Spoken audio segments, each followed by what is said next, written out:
I'm going to read one of my favorite poems from a poet named Alfred Lord Tennyson. Now, I've had a hard time finding a good collection of Alfred Lord Tennyson's poetry, so when I saw this at a used bookstore, I knew that I had to get it. It's pretty old. In fact, this edition is from 1913, so I'm going to be pretty careful with it since it's over 100 years old.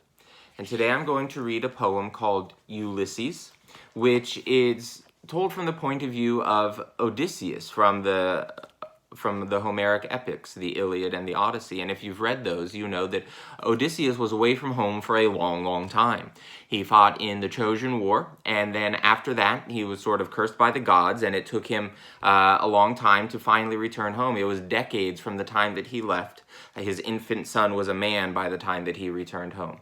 And this poem, Ulysses, by Alfred Tennyson, is told from his point of view a couple years into his retirement, and he's reflecting on his life.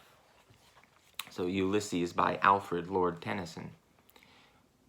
It little profits that an idle king by this still hearth among these barren crags, matched with an aged wife, I mete and dole unequal laws unto a savage race that hoard and sleep and feed and know not me. I cannot rest from travel. I will drink life to the lees. All times I have enjoyed greatly, have suffered greatly, both with those that loved me and alone. On shore, and when through scudding drifts the rainy Hyades vexed the dim sea, I am become a name. For always roaming with a hungry heart, much have I seen and known. Cities of men and manners, climates, councils, governments, myself not least, but honored of them all, and drunk delight of battle with my peers far on the ringing plains of windy Troy. I am a part of all that I have met. Yet all experience is an arch, wherethrough gleams that untraveled world whose margin fades forever and forever when I move. How dull it is to pause, to make an end, to rust unburnished, not to shine in use, as though to breathe were life.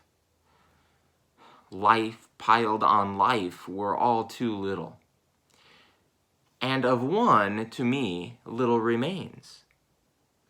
But every hour is saved from that eternal silence. Something more, a bringer of new things, and vile it were for some 3 suns to store and hoard myself, and this gray spirit, yearning in desire to follow knowledge like a sinking star beyond the utmost bound of human thought. This is my son, mine own Telemachus, to whom I leave the scepter and the isle. Well loved of me, discerning to fulfill this labor by slow prudence to make mild a rugged people, and through soft degrees subdue them to the useful and the good. Most blameless is he, centered in the sphere of common duties, decent not to fail in offices of tenderness, and pay meet adoration to my household gods when I am gone. He works his work, I mine. There lies the port. The vessel puffs her sail. There gloom the dark broad seas.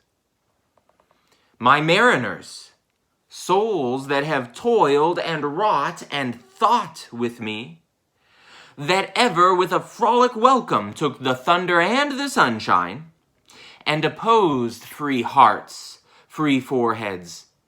You and I are old. Old age hath yet his honor and his toil. Death closes all, but something ere the end, some work of noble note, may yet be done, not unbecoming men that strove with gods. The lights begin to twinkle from the rocks. The long day wanes. The slow moon climbs. The deep moans round with many voices. Come, my friends, 'tis not too late to seek a newer world. Push off, and sitting well in order, smite the sounding furrows. For my purpose holds to sail beyond the sunset, and the baths of all the western stars until I die. It may be that the gulfs will wash us down. It may be we shall touch the happy isles and see the great Achilles whom we knew. Though much is taken, much abides.